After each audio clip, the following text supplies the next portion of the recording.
Gênesis 27 começa mostrando um Isaac já velho e debilitado. Ele já não enxergava mais e pensava que o fim de sua vida havia chegado. Então ele chamou seu filho mais velho, Esaú. Lhe pediu que ele lhe preparasse uma refeição saborosa com carne de caça. O próprio Isaac deixa claro que seu objetivo era comer a refeição que ele tanto apreciava, feita por seu filho mais velho, e então abençoá-lo antes de sua morte.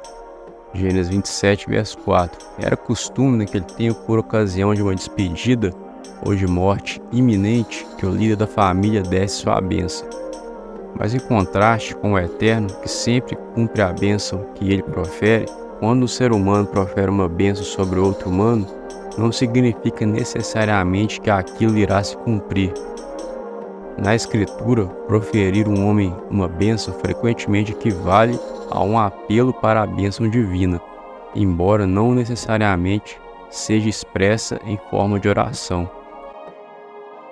Assim, ao passo que o homem talvez seja o objeto visado de tal bênção, a fonte é, admitidamente, o próprio Deus. Uma bênção não anula o livre-arbítrio de uma pessoa, que mesmo com fulano ou ciclano suplicando uma bênção para ela, se a mesma não andar corretamente a ponto de merecer, aquela bênção não virá. Até mesmo profecias na Escritura, em sua grande maioria, são condicionais, se excetuando com profecias coletivas em poucos casos.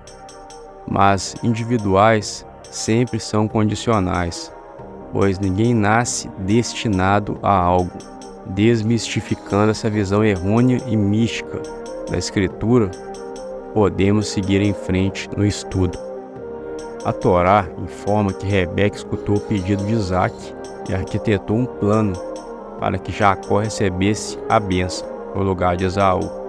Ela pediu que Jacó fosse ao rebanho da família e lhe trouxesse 2 bons cabritos, para que ela pudesse preparar uma comida saborosa do agrado de Isaac. Então bastava apenas que Jacó lhe servisse a refeição para que recebesse a bênção. Jacó argumentou com Rebeca que seu plano poderia não dar certo. Isso porque ele e Esaú, apesar de gêmeos, tinham algumas diferenças.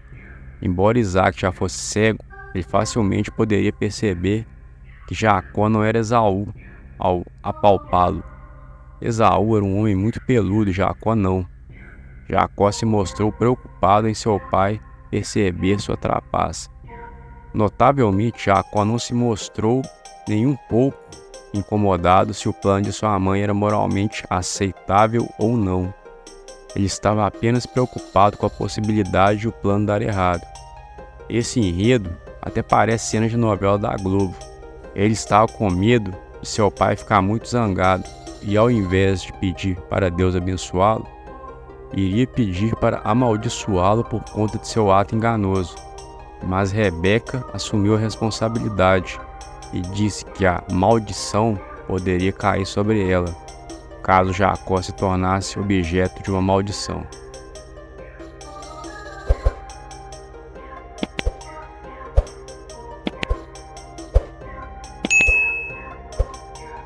Jacó fez tudo conforme Rebeca lhe pediu. Após preparar a refeição de carne que Isaac apreciava, Rebeca também vestiu Jacó com a melhor roupa de Esaú que ela tinha em sua casa. Para disfarçar as diferenças entre Jacó e Esaú, Rebeca cobriu as mãos e o pescoço de Jacó com a pele dos cabritos que ela tinha preparado. Com tudo pronto, Jacó foi apresentar ao seu velho pai a comida que ele tanto gostava. Diante de Isaac, Jacó mentiu ao dizer que era Esaú.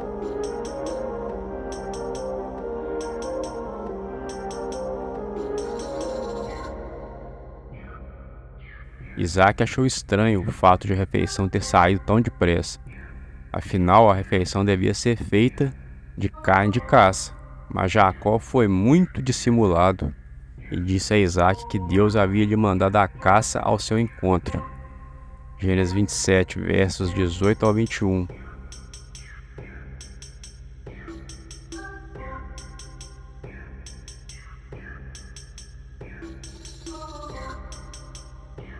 usando o nome de Deus de forma profana, isto é, em vão. A forma como Jacó tomou o nome de Deus em vão, apenas como um recurso para enganar seu velho pai, mostra o quão distante ele estava do Eterno. Inclusive, o livro de Gênesis mostra que somente mais tarde Jacó teve, de fato, uma verdadeira conexão com o Eterno. Gênesis 28, 13 ao 22, Gênesis 33, verso 20.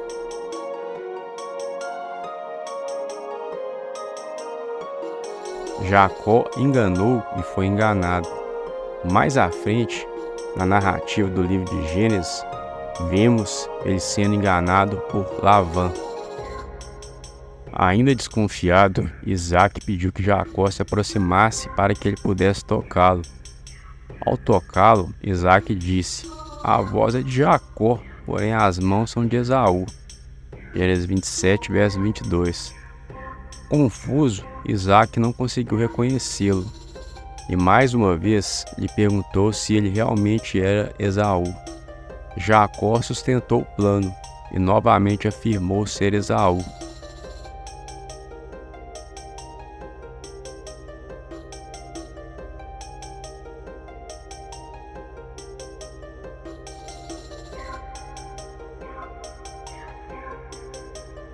Depois, Isaac comeu a comida que Jacó lhe trouxe e também bebeu o vinho.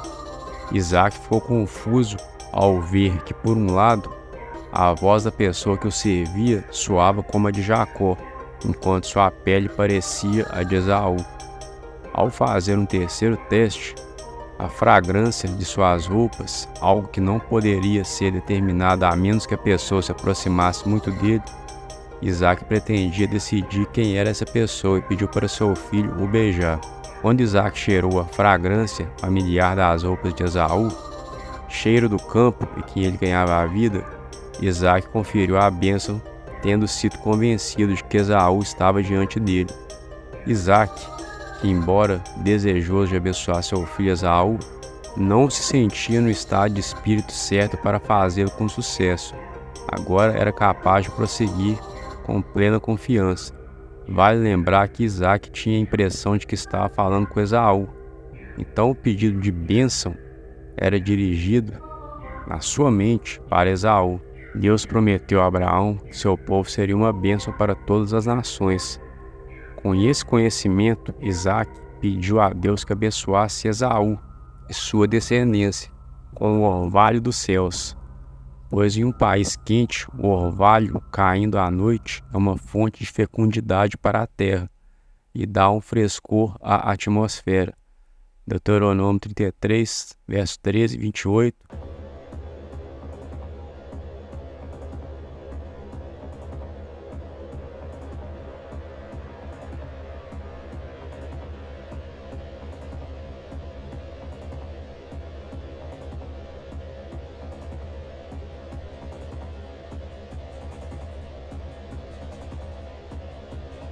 Zacarias 8, verso 12, etc.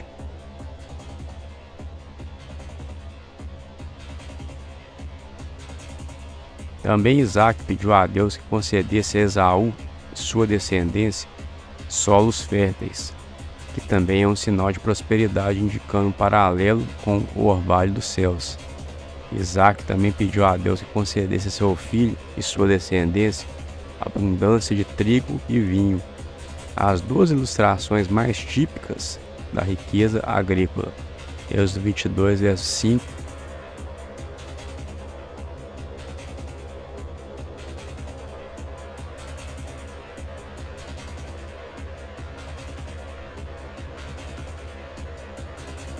Números 20, verso 17.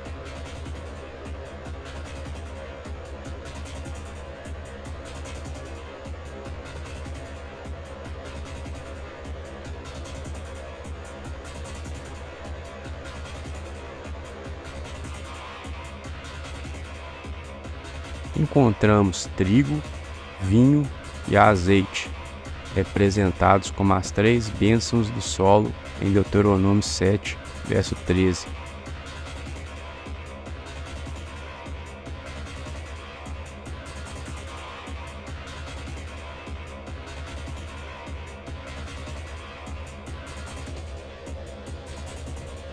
e trigo e vinho, em Deuteronômio 33, verso 28.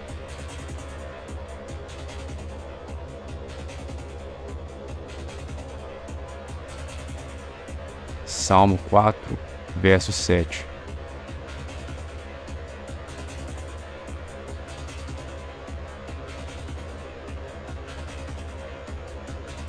A bênção era a invocação paterna do favor divino sobre o filho.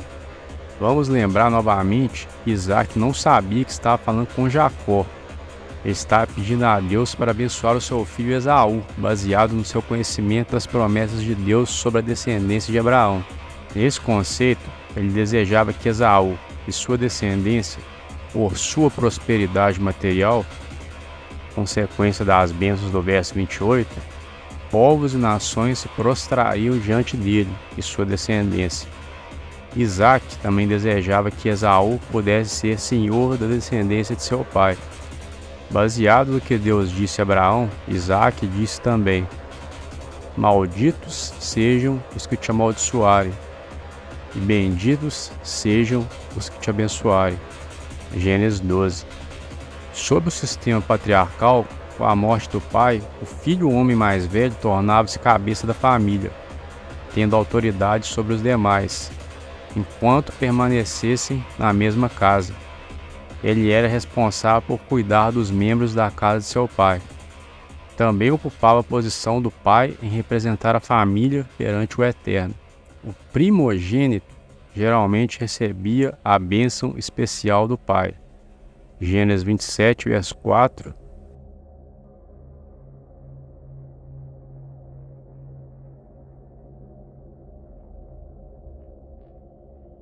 Verso 36.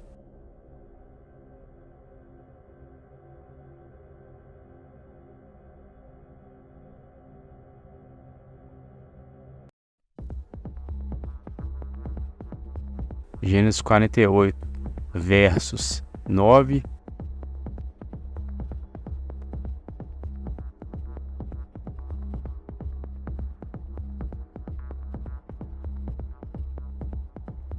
17 e 18.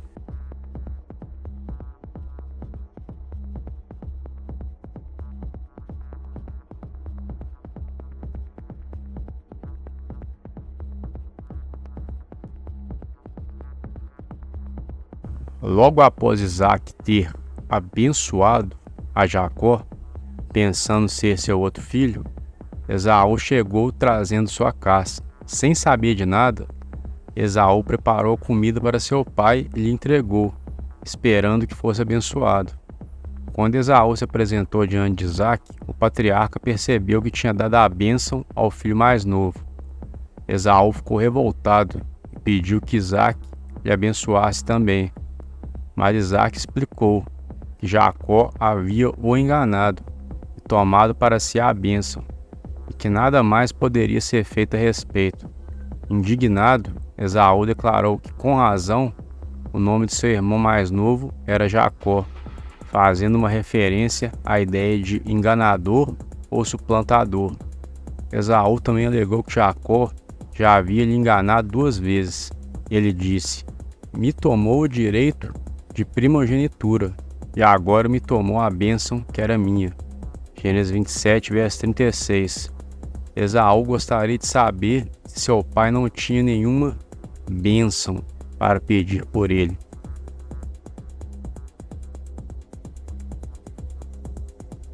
E Isaac repetiu o que é falado nos versos 28 e 29, quando ele pensou estar abençoando Esaú. Esaú se desesperou, chegou até mesmo a chorar ao pedir também uma bênção para seu pai. Os sentimentos paternais de Isaac foram agitados pela explosão de Esaú, e ele acabou pedindo a Deus por Esaú e sua descendência também. Diferente de algumas traduções cristãs, Isaac disse que Esaú habitaria nas gorduras da terra onde cai o orvalho do alto. E também Isaac pediu a Deus para Esaú a capacidade de sobreviver por meio de sua espada, e assim ele e sua descendência inspirarem medo em seus inimigos, e que Esaú serviria seu irmão como Isaac já tinha pedido pelo irmão de Esaú, para dominar sobre povos e nações. Ele não poderia pedir a mesma coisa por Esaú, mas isso também era uma bênção, pois seria benéfico para Esaú servir a seu irmão em vez de ter que servir aos outros. Mas quando Esaú não suportar tal jugo, ele iria se libertar. Haveria um impasse entre Israel e Esaú. Por que Deus permitiu essa bênção quando ela foi pronunciada em tais circunstâncias fraudulentas?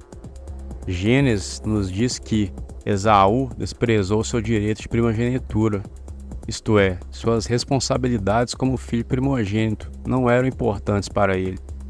Deus opera por meio das nossas escolhas, boas e más, dos agentes morais humanos para cumprir seus propósitos.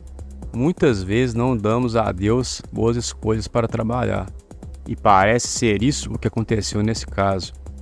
Houve muitas consequências negativas para Jacó. Ele teve que fugir da raiva de seu irmão com esse engano e ainda foi enganado por Labã, passando 20 anos no exílio. Mas durante as dificuldades daqueles anos, seu caráter foi moldado e ele se tornou um homem que poderia liderar as tribos de Israel em seu futuro. A mesma coisa poderia ter sido realizada de forma muito mais positiva, mas acho que todos os envolvidos, não apenas Esaú e Jacó, mas seus pais Isaac e Rebeca, que mostraram favoritismo por um filho diferente, não deram a Deus boas escolhas suficientes para permitir que as coisas acontecessem da melhor forma. Como eu disse, Deus não tira nosso livre-arbítrio. Uma observação final que eu gostaria de oferecer é que quando Jacó retorna do exílio como um homem poderoso, rico em gado, ele faz alguma restituição a Esaú pelo abundante material que roubou dele quando recebeu sua bênção de primogênito. Jacó envia a Esaú centenas de cabras, ovelhas, camelos e jumentos. E quando eles se encontram pessoalmente, ele diz a Esaú: aceite o presente que eu trouxe para você. Isso é literalmente: por favor, aceite minha bênção que foi trazida a você. Jacó está fazendo uma restituição ao dar a Esaú uma bênção no lugar do que ele roubou. Jacó também se curva diante de Esaú e o chama de meu senhor.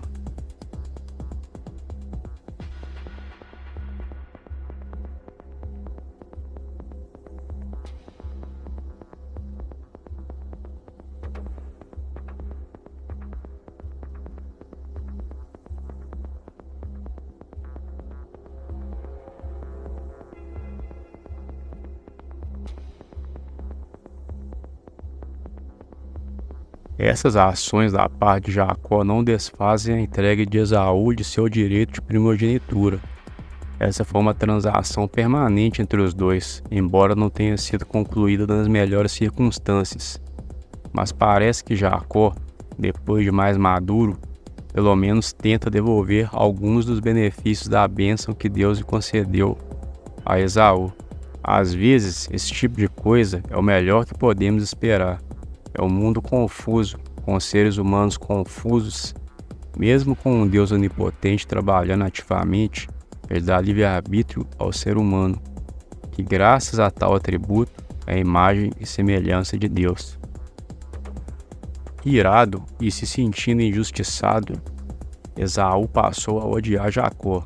A Torá diz que ele aguardava apenas a morte de seu pai para poder matar a Jacó. Ele não queria matar Jacó enquanto seu pai ainda estivesse vivo, para não ser responsável pela morte de Isaac, como resultado de tristeza por ter perdido seu filho. Quando Rebeca soube que Esaú planejava matar Jacó, ela tratou de conseguir que ele fosse para a cidade de Harã, para ficar na casa de seu irmão, tio de Jacó, Labã. Gênesis 27, verso 43. Rebeca também garantiu a Jacó que quando o rancor de Esaú cessasse, ela lhe avisaria e lhe faria retornar.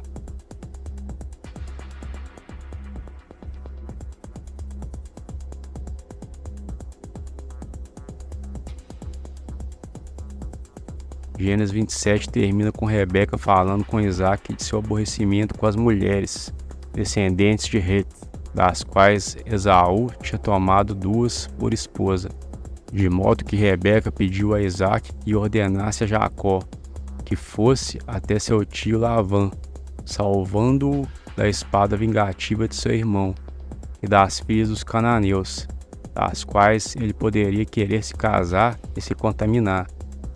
Uma vez na casa de Lavã, Jacó se casaria com uma das filhas de Lavã. Gênesis 28, verso 2.